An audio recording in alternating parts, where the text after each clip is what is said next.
I never thought I'd experience something like this. It happened last summer when I was driving home from a friend's house. The drive was long, and it was already late.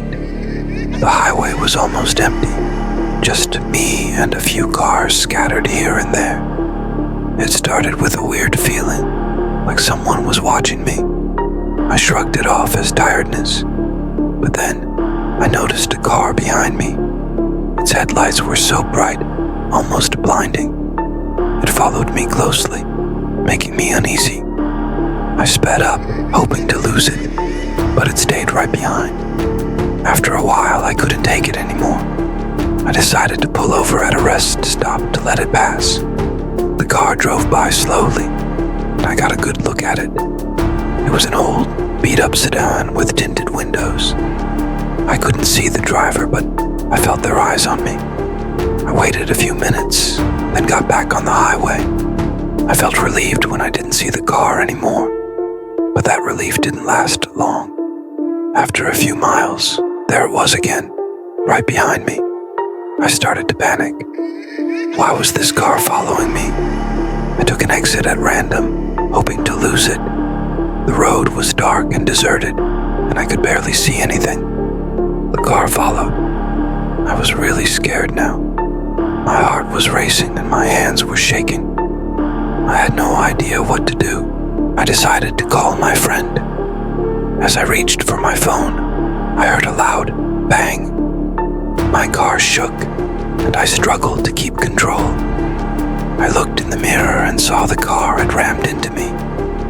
I pressed the gas pedal, trying to get away, but the car kept hitting me.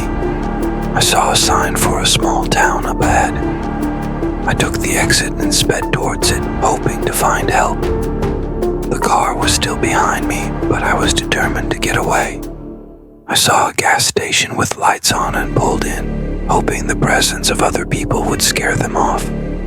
I jumped out of my car and ran inside. The clerk looked at me, startled.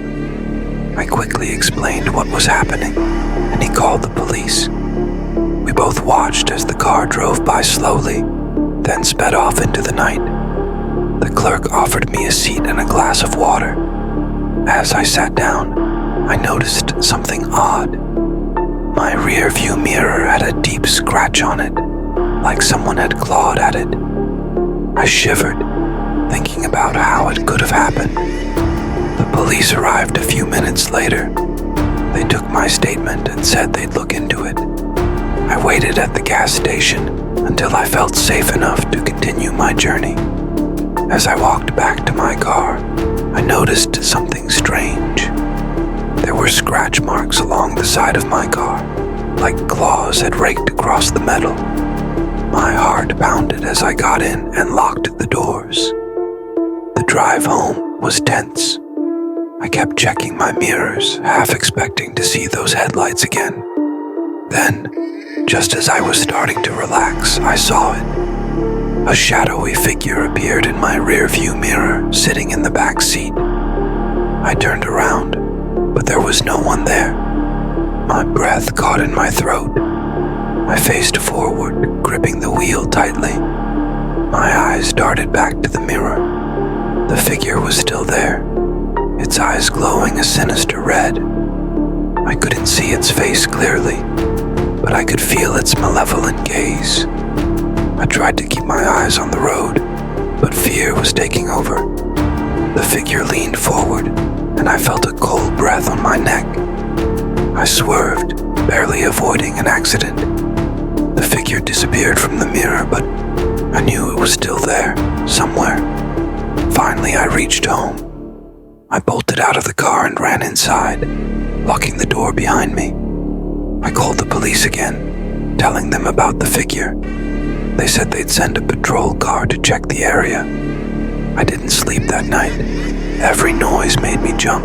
Every shadow seemed to move.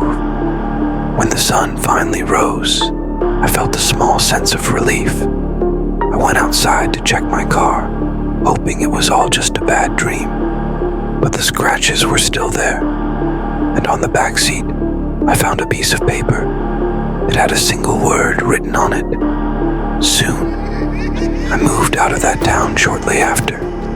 I never found out what was in that car or why it targeted me, but I can still feel its eyes watching me, waiting, and I know someday it will find me again.